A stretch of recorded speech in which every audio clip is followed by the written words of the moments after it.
Hello everyone, और आज हम पढ़ने जा रहे हैं कुछ बातें अलेक्जेंड्रा पोप के बारे में, जो कि 18th सेंचुरी यानी कि एनलाइटनमेंट पीरियड के सबसे प्रोमिनेंट राइटर थे। वो पोएट, सटायरिस्ट और ट्रांसलेटर थे। उनका जन्म 21 मई 1688 यूनाइटेड किंगडम लंदन में हुआ था और उनकी डेथ 30 मई 1744 को ट्विकेनहैम यूनाइटेड किंगडम में हुई थी। उनकी डेथ का कारण एक्यूट एस्थमा था और उनकी डेथ 56 की एज पर हुई थी। उनकी मॉम का नाम एडिथ पोप था और उनके पिता का नाम सीनियर अलेक्जेंडर पोप था, जो कि एक लिनन मर्चेंट थे। जीवन की बहुत ही अर्ली स्टेज पर यानी कि उनके बचपन में ही उन्हें ट्यूबरक्लोसिस की बीमारी हो गई थी, जिस वजह से उनकी ग्रोथ काफ़ी अफेक्टेड हुई और रुक गई थी, जिस वजह से उनकी हाइट भी काफ़ी कम थी। पढ़ने लिखने के लिए भी उन्हें जीवन में काफ़ी ज़्यादा संघर्ष करना पड़ा। कैथोलिक परिवार में जन्म लेने की वजह से उन्हें पढ़ने की आज़ादी नहीं थी। उन्होंने अपनी ज़्यादातर शिक्षा खुद ही पूरी की।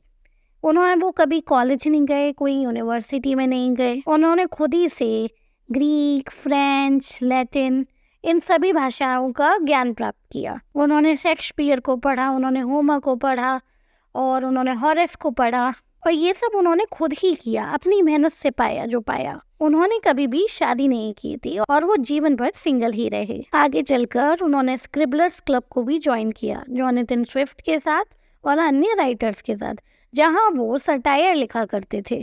अब हम उनके नोटेबल वर्क्स के बारे में बात करते हैं।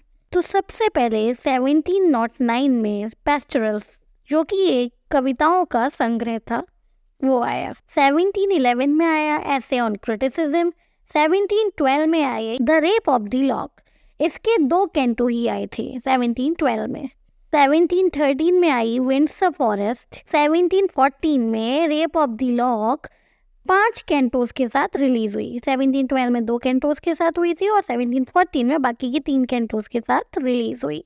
1715 से लेकर 1720 translation of Iliad.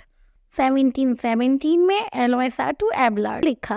1717 an elegy to the memory of unfortunate lady को भी लिखा। 1725 टू 1726 ट्रांसलेशन ऑफ ऑडिसी। 1725 में ही उन्होंने शेक्सपियर के भी काफ़ी वर्सेस को ट्रांसलेट किया। 1728 Dunciad. 1734 the essay on the man and 1735 में the prologue to the satires.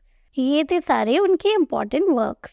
Thank you for watching. अगर आपको ये वीडियो पसंद आया है तो मेरे यूट्यूब चैनल को सब्सक्राइब करना ना भूलें और अपने फेवरेट लोगों को ये वीडियो शेयर करना और इस चैनल का लिंक देना ना भूलें।